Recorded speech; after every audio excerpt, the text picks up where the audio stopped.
Good morning, everybody, and welcome to our webinar for the top 20 features new in SolidWorks 2019. My name is Robbie Hoyler, and I am one of the elite application engineers with TPM, and I am out of the Charlotte office. Today, I'm going to keep it pretty simple for you guys. I am going to simply go through what I think are the top hitters from the rollout events. So we're just going to skip right into it, but at the end of this, what I want you guys to do is actually to tell me what of these 20 features is your top feature. So you can just type that into the chat, or if you see something that's really nice, really intuitive, I want it to be a little bit more interactive. So just go ahead and type it into the chat, or if you see something that's really interesting, or you want to see more information on it, just go ahead and do that while I'm presenting. And then we'll close it out with any questions or anything that we can answer in the chat. And we're going to try to finish up in about an hour. So to get 20 features in under an hour, I'm going to roll through some of these pretty fast. So I'm going to kick it off with number 20. So I sort of ordered these in what I think are the nice ones, but getting better until I get to my number one at the very end. So I think the best features are at the end of the presentation. So starting off right here at number 20, we can actually delay drawing rebuilds now in 2019. This is really useful for a lot of folks who have very large drawing files that tend to update and create a bit of a lag on your end as you try to run through a rebuild on your model. So you can actually suspend the automatic view update for your drawings. So if you want to save your drawing with it suspended, then you can make a change on one drawing view at a time to update that. They won't all rebuild at the same time and cause that delay. So I thought that was a pretty powerful feature for a lot of users. That's something that a lot of users wish they could do, and so now they have delivered that. To activate that, you'll simply click on the drawing view, as you guys can see here. This says drawing view 12, but right down here at the bottom, this is where you'll see that check mark from now on in 2019. Next one, you can now display component images in a bill of materials. So when you go to save an Excel spreadsheet from your bill of materials, it will prompt you at the bottom of the save icon here for thumbnails. And I have a picture of what that looks like here with an actual Excel spreadsheet. So I'll make that large so you guys can see that. And I'm just checking here to see. Oh, there we go. Now you guys can see my screen. Sorry about that. Um, so the Excel spreadsheet that we've got here actually has the images pulled from the part image thumbnail file from Windows Explorer. So inside of Windows Explorer, you guys can pull these out in a view from PDM. You can actually also resize these and play with the image sizes. And I think they're going to actually update a couple more features on this as this new feature is coming out. So be on the lookout for some changes on this spreadsheet capability. The next one is SolidWorks MBD now supports sheet metal designs. So if you guys are doing a lot of sheet metal manufacturing, a lot of customers are trying to go paperless. A lot of flats are pretty simple. If you're doing just 90-degree bends, you need to know, simple directions like up and down. And a lot of the drawings can be simplified by actually using a picture. So with MBD, you can create a 3D PDF and go paperless with your sheet metal flats. So we can actually take a look at what's a little bit of that looks like. So I've got a video here to show you guys. We've got a flat pattern that we can pull from this. So as we go into our flat pattern, we can actually put all of the engineering data onto the model itself so that when we flatten it, all of our bend notes and things are there. So you can actually swap on the 3D PDF between the formed view and the flat view, and then you have all of the bend information here. You won't need to necessarily have all of your bend tables. You can put a bend order inside of the drawing like you guys see here, and you can do without. So you can do it either way, but this is sort of a shortcut to actually creating the typical drawings with bend notes that you guys are typically doing in manufacturing. So that's a pretty powerful feature. I figured I would mention that one. For number 17, we are actually enhancing some of the capabilities inside of SolidWorks Visualize. So some of the capabilities that you're going to see is the denoiser, and that is going to actually increase the render speed as you are changing different aspects of your photographs inside of Visualize as you're editing, so you'll get that live refresh a lot faster. And that was live in 2018 SP3, but it is now even faster in 2019. And I'll explain a little bit more at the end as to what else SolidWorks is doing with the graphics. Some other things that they're adding gravity and real-time physics. They actually have a sort of earthquake jittering capability that you guys see here. You can take your model and sort of run through a simulated jittering cycle to sort of jostle the parts to make some pretty interesting animations and things like that. And they also have a driving simulator, and they actually posted a really cool driving simulation video on YouTube on the SolidWorks channel. So you should definitely check that out. They actually jump a car over a ramp, Dukes of Hazzard style, so that's pretty interesting. Something else that they added was the video decals. So you were sitting there probably thinking that that was a photo, but that is actually a paused video with a photo running inside of that. So you can actually create a decal inside of Visualize, and you can place it on the model like this. So you can take a Visualize animation and sort of put it inside of a Visualize animation. So that is actually a pretty powerful new feature for Visualize. The next thing I wanted to show off was the SolidWorks extended reality capability. This is something that you guys were probably seeing a lot of at SolidWorks World in the last couple of years, and you're going to see a lot of this moving forward. So this capability is to take your model and create a 3D point cloud environment. And then inside of that point cloud environment, you can use a VR headset and you can actually go into that environment. So I can show you guys what that will sort of look like here. So you'll need a VR headset, and this runs through eDrawings. We're going to take a look at this observatory, which was one of the demo sets that was used throughout the rollout event. And what they did was they took the observatory and they created this point cloud, and the person with the headset actually has a remote inside of her hands, or she's holding them, and inside of the augmented reality space, you could see where the remotes are relative to where the headset's looking. So as the person looks up, you'll see on the headset, you could move the camera up and down, and those remotes will actually allow you to traverse the environment. So if you see the laser beams pointing out from where she's pointing, if she clicks that location, she can pick up parts, she can move around inside of the environment with the other remote, so you can sort of traverse the environment while standing still, but still get inside of your designs and see what's going on.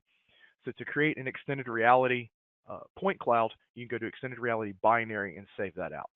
There's a lot of capabilities that are coming out for this that are going to be fairly useful. The number one hit for this is going to be visual training programs and being able to sort of go in and diagnose an assembly in sort of a different way. There's a lot of applications for this that have really yet to be discovered, but basically clicking on a part and creating an exploded view, picking up a part, adding physics to the part, adding geometry to the part, that will make it more intuitive to a person who can't actually be on the location to pick up the part. For instance, this observatory is on top of a mountain in Hawaii. So to get up this mountain, you have to traverse a multi-hour climb off-road, and it is quite challenging to get to the facility. So if you're training somebody how to operate inside of this observatory, this extended reality could be a potential time saver for those folks. So this is something you guys are going to see a little bit more of. This is sort of an extension of the augmented reality that's been out for a couple of years. So hopefully you guys can get a chance to play around with that inside of eDrawings if you have a VR headset. Moving on. My number 15 is the touch and gesture sketching. So this works with your Microsoft Surface tablets and any sort of touch screens. And they came out with this last year in 2018, but they added some capabilities with the Surface tablet in particular to actually use the puck that sits on the screen like so. So we're going to actually take a little bit of a look at that and see what this could look like. So to activate 3D mode, you actually have to go inside of SolidWorks. You toggle 3D mode on and off, and that will allow you to use this puck instead of a mouse, or you can use a space mouse and your hand. So you can use either or, but the puck will allow you to sort of move the mouse around on the screen to get different views. It's almost like a moving 3D mouse when you use it that way. I thought that was pretty powerful and pretty neat. So the Microsoft tablets will work with that. If you're doing just the regular pen, or you're using your finger on a touch screen, they've added some additional capabilities. For instance, you couldn't do splines at first. Now you can do splines. So this person inserted that spline. You have the capability to toggle between whether you want a spline geometry or if you want straight lines mixed with defined radii. So the spline geometry was the number one missing thing from this feature. So I figured I would talk about this as sort of the next new thing. And they also added some additional features like slots. There are different line commands and things that you can use that are a little bit more intuitive. This was sort of a pilot program, so when they started it, everything didn't work quite as well as they wanted it to. As you guys can see, as they're touching and adding things, they're clicking on the radius, they're typing in, R3, and they're getting radii, they're getting dimensions and lengths, they're adding holes pretty quickly. It's fairly intuitive and fairly powerful to be able to, sort of do this from just touch. So there's going to be more on this in the future. More and more people are going with this. A lot of folks are using these on smartboards. So being able to create, drag, drop, sketch, markup, and change, all of this stuff is coming down the pipe pretty quickly. So you're going to see more and more of this. In this case, you guys could see that if you are using the touch tooltips inside of your make command already, it's going to feel fairly familiar on the touch screen. You click two parts, you click two concentric faces, you'll get the concentric command pop up on the toolbar. So this was a big one, I think, for a lot of folks. If you're trying to do this on a tablet or a Surface computer, being able to use SolidWorks in this way is very important. To be able to utilize that touch screen. So the touch screen, again, has to be toggled on and off, and you can sort of see what that screen looks like over here, and you'll be able to use your commands just like you normally would. And the next thing I'm going to talk about, skipping ahead just a little bit, is the markups. So the 3D markups, it's again going back to touch. A lot of folks are using e-drawings and they're using SolidWorks now on mobile devices. So to use that on a mobile device, a lot of times you don't necessarily need to model up an entire assembly. You don't need to mate the assembly together. You just simply need to go in and do a markup. So the 3D markups getting pushed out, sort of like how e-drawing, you can do 3D markups, right there on the e-drawings file. You can now do this on the SolidWorks file the same way. And then you can show those 3D notes much like you would show annotations inside of a model. So that is another touch and 3D touch thing that's sort of coming down the pipe for you guys. Next, we introduced the imported mesh geometries in 2018. And there are a couple of things that they implemented in this year that'll make that a lot easier. So if you're pulling in 3D point cloud data, so 3D scanned parts, then you can modify and use that imported mesh inside of SolidWorks. And now we have a couple of tools in place that will actually help you turn that into a solid so that you can modify that like your typical SolidWorks part file. The number one thing that they came out with is the slicer. So the imported mesh slicer is pretty powerful. So what you see on the left is your typical 3D body. Like you could get this from an STL, you could get this from a point cloud 3DF file. Pulling that in, there's no design intelligence whatsoever. So what the slicer can actually do is it'll create a box around the geometry, and then you put in how many slices you want, and it'll put in these little control planes in there. And then you can immediately turn that into a series of control planes with sketches and create a loft file, for instance. So there's a lot going on the 3D mesh side. We plan to do a 3-minute Thursday video on this and some of the other things you could do. So be looking for that in the next couple of weeks as we produce that. Number 12, I tried to pick things that everyone has and everyone uses. This is a simulation topic. So I know not everybody has simulation, but this is a technology that's growing and becoming pretty powerful right now. So I figured I would pause and talk about this a little bit. Last year, we created the topology study, and the topology study will let you create smart parts. Basically, you create a part that you want to modify, you want to remove weight from it, you want to reduce its form factor. You put in your fixtures, your loads, and your geometry, and then you run this topology study, and it will tell you where it is safely possible to remove material from your model, and it'll do it for you automatically, and then it'll create a mesh of this part file at the end so that you can then take that and modify it into a part file further. The only thing it would do last year is basic static FEA. They have added frequency as a constraint to this, and they've added the ability to control this based on factor of safety, which is good because typically you design for factor of safety. So when looking at this, going back from the factor of safety to the model, having to change it, having to rerun the study, doesn't make a lot of sense.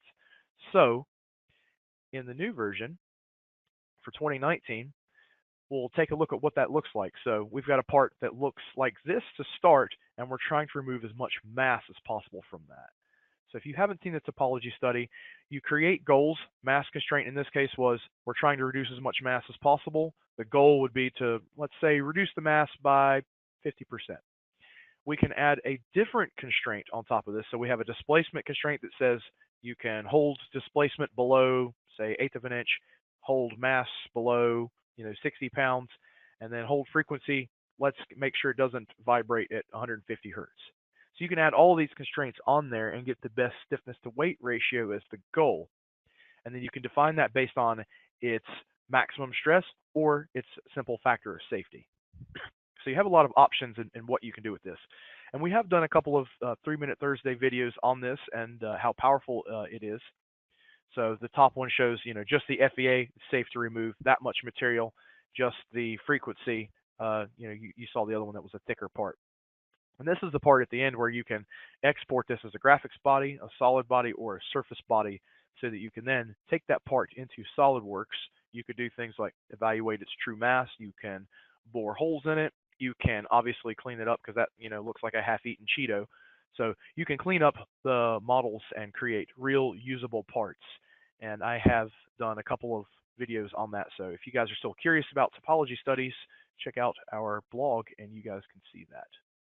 So topology study, very powerful new feature, subtractive topology technology. Check that out.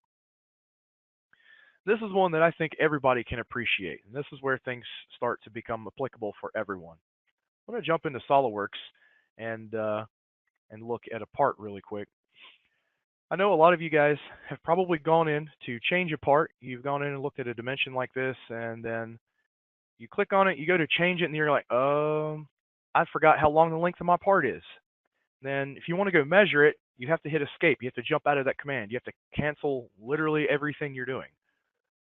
Well, in the 2019 version, you can actually use the live measure tool to come in and measure at any time during any command. No more backing out, no more escaping. Just this little simple thing is going to save you guys a lot of time.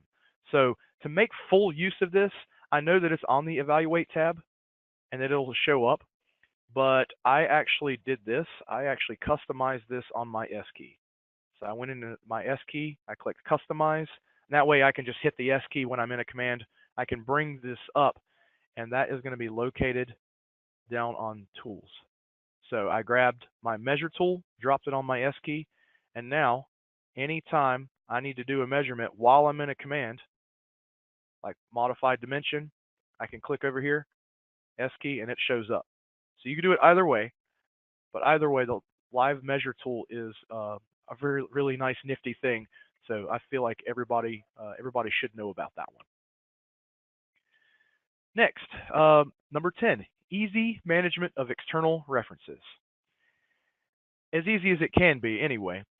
So we added this capability to the tree where you can left click on something and you can see the references.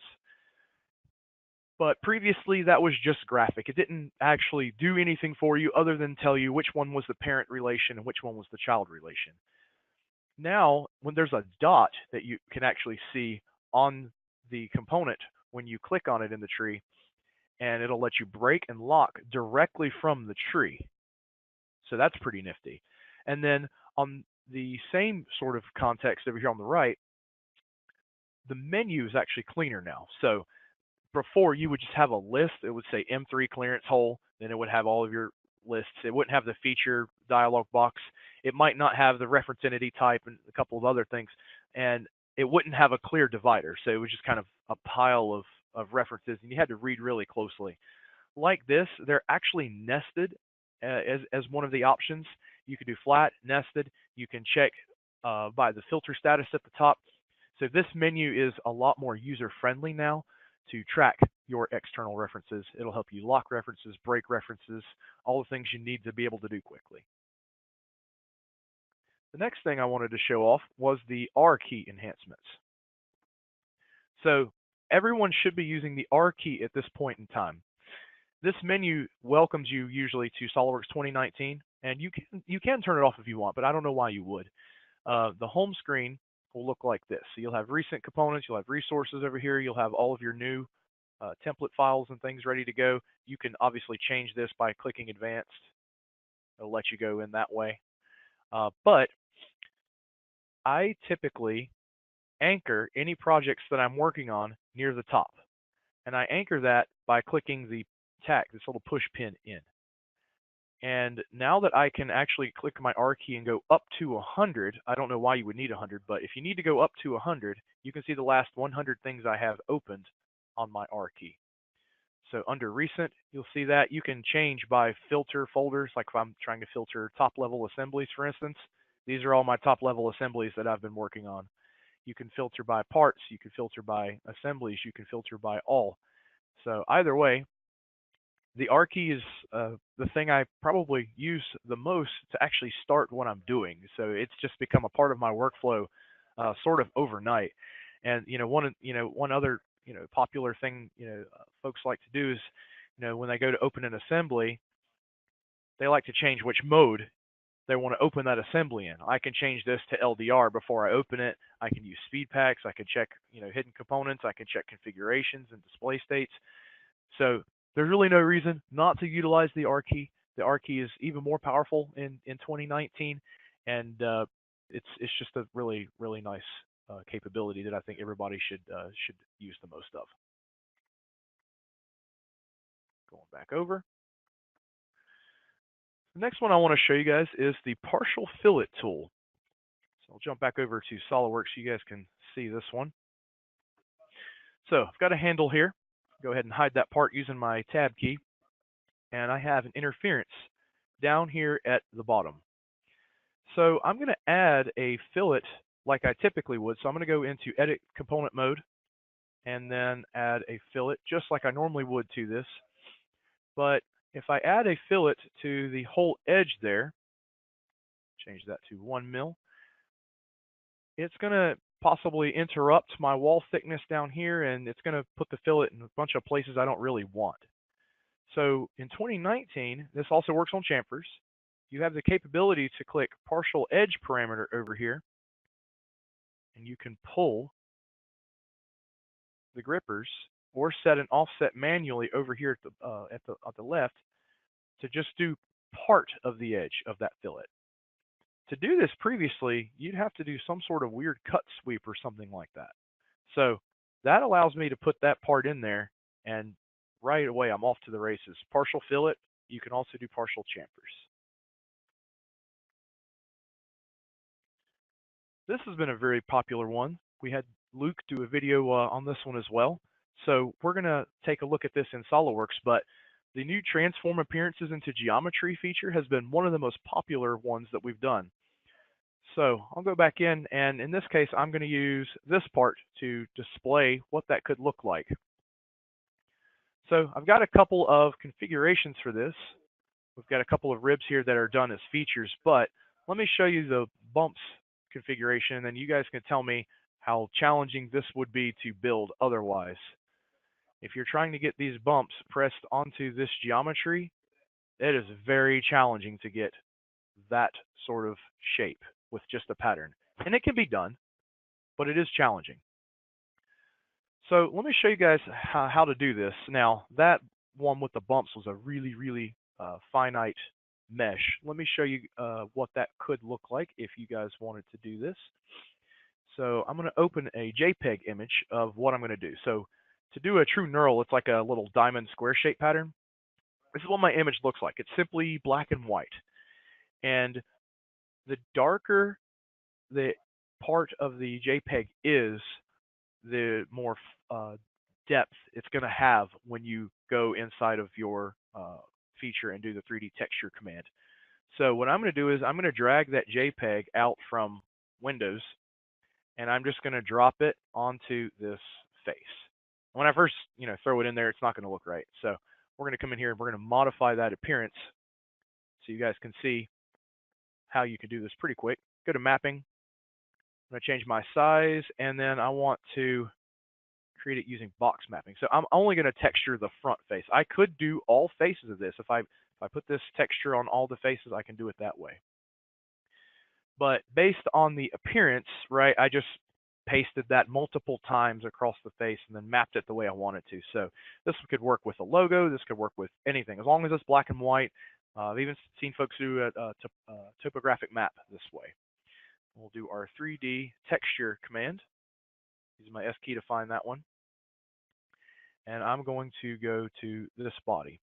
Now, at first, nothing happens. You have to check on which texture you want to go in case you have multiple on the part. And what I recommend people do, don't touch refinement at first. I recommend going to the element size. So increase the element size, and then you can increase the distance offset here to determine what intensity you want that to follow to. And then if you need a smoother shape, then you can do the refinement. And I'm just going to do just a little hair of refinement, not much, because the refinement does take a little bit of rebuild time. And the closer you get to that 90-something% or so, the longer this could take. So I recommend shrinking the element size like this to get the sharpness. And then if you want the actual smoothness, you can do the texture refine. So that's just one example there of the 3D texture command. Beware your rebuild times as you do this, obviously. Folks who are 3D printing, this has been a huge tool for folks who are 3D printing a lot of products or doing a lot of molds and things like that. So there's a lot of capabilities that you guys could find with this. I'm sure we've just sort of scratched the surface, pun intended, on what you can do with this tool. The next feature, rolling in at number 6, is the tab and slot features. So they introduced tab and slot last year in 2018. This was really geared for sheet metal manufacturing. So you have a multi-body sheet metal part or an assembly. You want to create a hole on one and a tab on the other. So you're basically adding an extrude feature to one and a cut extrude to the other at the same time. This feature was very popular, very powerful. So what we've gone and done, and we've added some enhancements to the tab and slot command to make it sort of fully rounded. If you're doing a lot of metalworking, this is a huge time-saving capability. So the offset that you can place on the top and bottom is pretty nice if you're trying to get a weld inside to get that correct. So that feature was really nice. The corner types, they only had sharp corners in the 2018 version. In the 2019 version, you're going to see the most important one, I think, for welders is going to be the dog bone. So you'll be able to place the dog bone in there. A lot of wood factories and folks who are designing things out of wood also use the dog bone because they put wood glue in there inside of that joint, and that makes this a lot easier. So you could do rounded corners, you could do chamfer corners, you could do the dog bone, or you could do the regular sharp corner type as one of the options in the tab and slot command. You can fill at the corner, by radius inside of the command as well. You can set chamfer distance. Obviously, you could set all the dimensions that way. The next thing you can do is you can offset the depth of your tab. So before it would only go all the way through, and then if you wanted to foreshorten the tab, like let's say you wanted to fill this entire slot full of weld, you'd you'd have to go in and do a cut extrude on top of that. So rather than doing that, you can set the slot to a depth. It's unchecked by default. It's going to go all the way through by default, and I'm actually going to show you guys what that looks like. And then in 2019, you have the capability, much like you would do in a miter corner or a weldment, you can actually group your tabs and slots together. So you can do multiple tabs and slots at once. It's still going to create two features on the tree. Can't get around that. It's going to create one feature for the hole and one feature for the tab. I'll actually show you guys in SolidWorks what that will look like a little bit. So I've got a wood design here. The nice thing about the tab and slot command is that it works in assemblies and it works in multi-body parts. And in particular, I enjoy the multi-body parts. So I'm going to add a tab and slot command on the back, much like I've got some of the notches and things on the rest of this. So let's take a look at that. I'm going to go from this side because that's the edge I'm going to need to access. I'm going to go in, launch my feature. And this command is a little tricky if you don't understand it. You need to actually set what type of tab that you're going to need first before you do anything, or it's going to lock your selections and it's not going to be intuitive to use. So the first thing it asks for when you highlight, and I recommend highlighting when you're first learning this command, you can use the tab edge. So I can select a linear edge here, right in between the interface of these parts. Then it's going to say, I need the tab direction.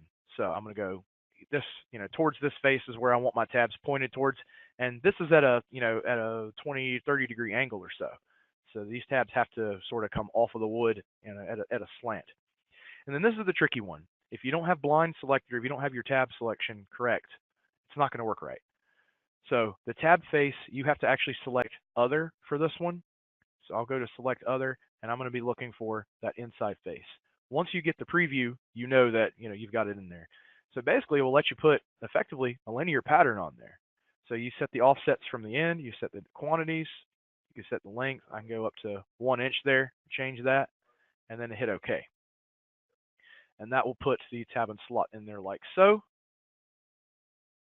And that would be pretty challenging to do all those cuts, that quickly.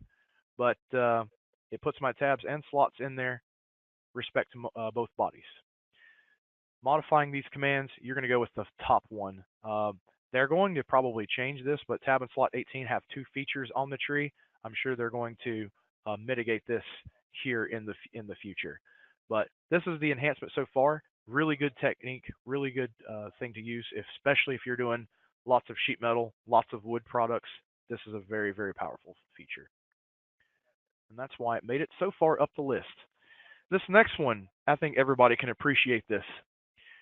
You can now right-click on your mates folder and group mates by status. So if you have a bunch of errors in your assembly you're trying to diagnose, rather than sift through 158 mates, you get, let's say this one, you got 98 mates, you got 98 solved mates, 3 errors, 4 overdefines, 1 suppressed, and 3 inactive. That's pretty nice. Now you don't have to scroll all the way through the tree, and it puts them in these nice folders for you. So the Control C for collapse is how to collapse the menu when you're inside of SolidWorks. I don't know if you guys have seen that before. You go in, you expand, you get the tree really large. You have all this stuff expanded. Then you hit Shift C to collapse. You can do that with this, and it'll put those in the folders for you and shrink the folders. So to actually activate that, you'll right-click and then hit Group Mates by Status, and you'll see the folders show up like this. So this is one that everybody can use. I don't foresee myself using the default anymore. I'm just going to keep them grouped like this so that I can find those more quickly. The next one, if you're doing a lot of multi-body part design, this feature is a godsend. You can now do multi-body interference detection inside of a part file. So they basically copied the same idea from your assembly modeling techniques, and they dropped it into multi-body. So if you're doing a lot of tubing, a lot of sheet metal, a lot of wood projects, multi-body interference detection is one thing where if you wanted to do this previously, you'd have to take your multi-body part, you have to save it out as an assembly, And then to make sure you had all of your parts lined up correctly, you'd have to run interference detection in that assembly. And that's just a annoying workaround to make sure that your parts are all the right size. So that is now on the Evaluate tab, and now interference detection is here as well. So you guys can run that in your multi-body part analysis, um, and, uh, and treat that just like an assembly. So next capability, I want to talk about large design review. So we're getting to my top 3 now. So I'm going to slow down a little bit for some of these so that you guys can see some of the capabilities. Large design review was created in the 90s because we only had 32-bit operating systems, which means we only had access to, I don't know, 2.3 gigabytes of RAM on those operating systems. We couldn't use any more than that. So large design review was created to help utilize the RAM of your workstation a lot better. Well, now everybody has 64-bit operating systems, and most computers now are coming off the shelves with minimum 16 to 32 gigabytes of RAM, and power users have 32 plus gigabytes of RAM. So now RAM isn't the issue. So with large design review, you can open an 80,000 part assembly, fully resolved, and push it through there, but you couldn't actually modify or do anything in large design review. So with large design review, they've actually created a couple of new capabilities. So if we open it in LDR now, you can actually modify and move things around, change things, create configurations and change configurations. Mate things together is probably the big one. So this is one floor of that, I think it's 5-story observatory, and all of these parts are pretty detailed.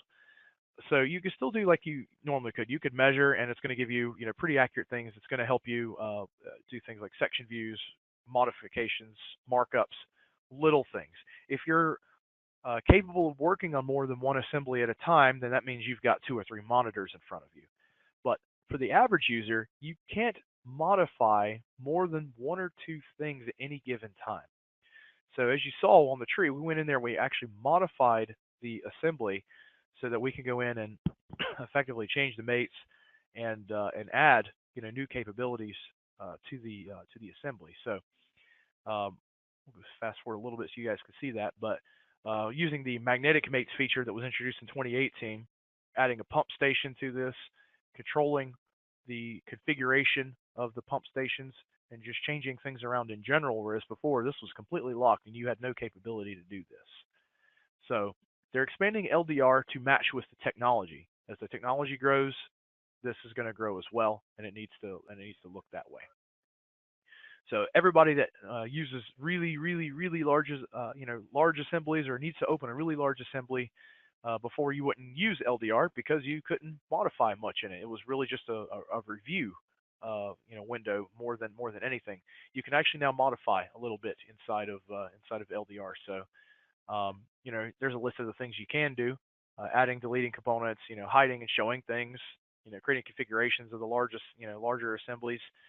You can do that in LDR, and you don't have to suffer through the long rebuild time. This is my number 2.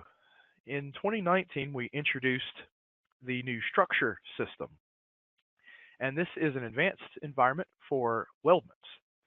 So we're going to actually look at the weldment that holds the telescope lens, and you guys can take a look at this and see the capability this provides you. That whole assembly is effectively a series of different size tubing and beam components. You can activate this on the weldments tab, and you can actually start by using surfaces and planes.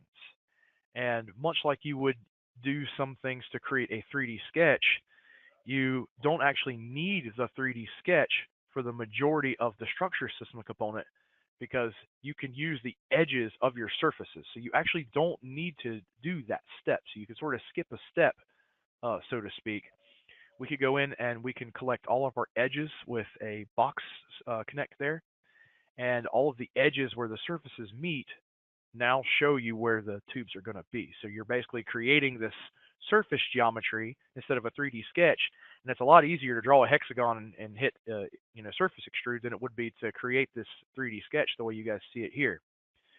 You can box select members and change their type by grouping them together, all at once in the structure system command. You do it based on member and profile, but it's basically a command that you activate and it's on as you guys are doing this. So every time we do a primary member, we're giving it hierarchy over the secondary member.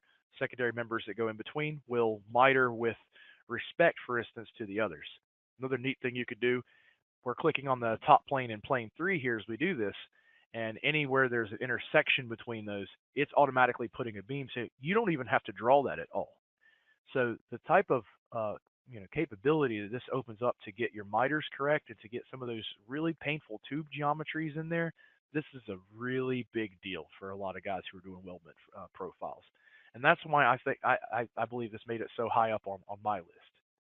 Now, of course, my list is going to be different than your lists. You're all going to have your own list, and you're all going to want to look at different different capabilities that you're going to use in your day to day. But in general, if you're doing, for instance, a car frame, a lot of NASCAR guys out there right now watching, this is going to be a huge game changer in how you actually draw and get your geometries correct. So the new structure system is my number 2. And now everybody's probably wondering what my number 1 feature for 2019 is. And that is going to be the graphics performance pipeline. In 2019, they didn't add nearly as many features to the software as they have in previous versions. And the reason for that is they wanted to focus on stability of the software as opposed to adding, 700 new features like they typically do. They only added a few hundred, which is still a lot. But focusing on the performance and view manipulation and getting SolidWorks to work quickly with larger assemblies required a lot of doing. So for the number 1, performance pipeline selection that I've made, everyone is going to make use of this. Everyone can make use of this because everybody is in the software, everybody's using the software, and everyone can benefit from going a little bit faster inside of SolidWorks. So I'll show you the side by side, moving into the next slide so you guys can see the difference in what it's going to look like. So 2018, this assembly is very large. And I'll actually open this up here at the end. I want to make sure I had all my other parts closed because this is like an 80,000 part assembly. It's very large. So before I open it live, I want to make sure I have everything closed. But you'll notice as you're moving around, right, even in large assembly mode, as you're manipulating your views, you get these weird shadows that get casted around. You'll see things pixelate. You'll see the sort of stuttering that you see when you move the mouse in some of these larger assemblies. What makes this assembly even more challenging is that there's a very large edge count. But in 2019, if you enable the performance pipeline, and I'll show you guys how to do that here in a moment, it actually scales SolidWorks' capabilities one-to-one with your graphics card. The more expensive your graphics card is, the better this should work. They're still, this is still beta functionality. They're still working on this, and they're still adding things to this. So they're going to add Radeon cards very shortly to this capability. But if you have an NVIDIA card, this is live, and you can actually turn this on right now and check this. But you can see that they're zooming in, out. There's very little stuttering and things going on, and this assembly is moving very smoothly on the screen. You're going up to full view manipulation, and you're not getting any boxiness. You're not getting any weird shadows cast or anything like that. So I think this is the thing that most folks are going to use because they can use it by checking it on just straight out of the get-go. So I'm going to close everything that I've got, and I'm actually going to open that assembly for you guys so you can see that. Now, I have it off for a couple of things. On my laptop, I have multiple versions of SolidWorks, so I have multiple things sort of going on my laptop. So I actually have mine off right now. So to enable this feature, what you're going to have to do is actually restart SolidWorks. So I'm going to close everything down that I had open here. That one grip was taking a little while because that was quite a large file. And here's where to turn that on. So you're going to go into your settings, and then under the Performance tab, you go all the way to the bottom. And it was called Performance Pipeline and all the rollouts, but in the actual release, they have called it Enhanced Graphics Performance. So you'll enable this, and what it'll do is it'll scale 1-to-1 with your graphics card. So I'm going to hit OK, and it's on, but to make it take effect, I need to restart SolidWorks. So I'll do that really quick so you guys can see that. Not that I want you to watch me restart SolidWorks, but while that's loading, the Performance Pipeline view that you guys are going to see, I think the biggest thing you're going to see is where you have large edge counts. So when you have an assembly that has a ton of patterns, if you're trying to show threads, if you're trying to show a lot of slats in a walkway or something like that, that's where you're really going to see the biggest change. If you have a lot of internal components, or you have a lot of things on the outside that jack up the rebuild time, like text and labels and things that typically slow down the assembly, that's where you're going to see, I think, the biggest return is on those. So I'll open this assembly up. Just waiting for SolidWorks to load up here. So what I'm going to do is I'm going to open that assembly in large design review so that you guys can see that, and then I will modify some of the edge counts and things like that by swapping it from the shaded without edges view to shaded with edges, so you guys can see that. Just waiting for that to load up here. I'm not sure why SolidWorks was not loading there. Just had it up. Bear with me for a moment, guys. So that was my number one. So while I'm loading that up, if you guys would, go ahead and go into the chat. And if you guys have any questions, I could go ahead and answer some of those. And if you would, just tell me what your number one feature is so far. Tell me what you guys found was your favorite feature. You guys can enter that in there. And we can talk about some of those.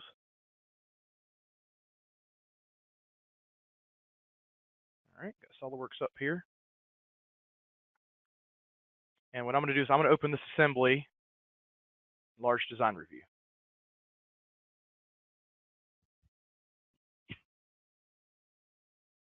So again, very large assembly, 80,000. I mean, it's an entire building with a giant telescope and full machine shop and laboratories and things inside. So this is a very, very tough assembly for most computers to open.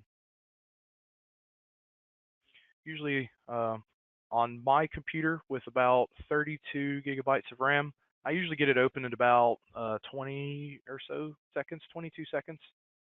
Is usually when I can go in and start messing around. So this is my assembly, and as you guys can see, I am whipping that thing around pretty good. So what makes this challenging for most computers is the edge count. This is not a defeatured part, like that right there and the steps and some of the other things inside. That's what makes this part challenging. So usually you'd probably cringe if you saw me do this, but I'm going to hit shaded with edges, and it's going to take a moment to refresh the view. The swapping to shaded with edges adds an immense burden on your card when you have an assembly this large, which is why most people don't even ever try to do this. Obviously, I'm not going to try wireframe or something super crazy like that, but you guys will see here in a moment when this refreshes. Once I get the view screen up and I get the rebuild for that, and my graphics card takes over, I will be able to move this just all the same, whether it has the edges or not. So it took about the same amount of time as it would to rebuild that, but look at that, guys. I'm scrolling in and out. I have no boxiness, no pixelation. Look how fast I'm moving that around. My computer isn't screaming at me. Too bad about this, but that edge count and being able to spin this assembly around like that and not get a single boxy part, that's pretty important, I think, for most people. So that is why that feature became my my number one. So I thank you guys for coming in today. If you guys have any questions or any comments, please feel free to reach out in the chat. We'll be sending some follow-up emails and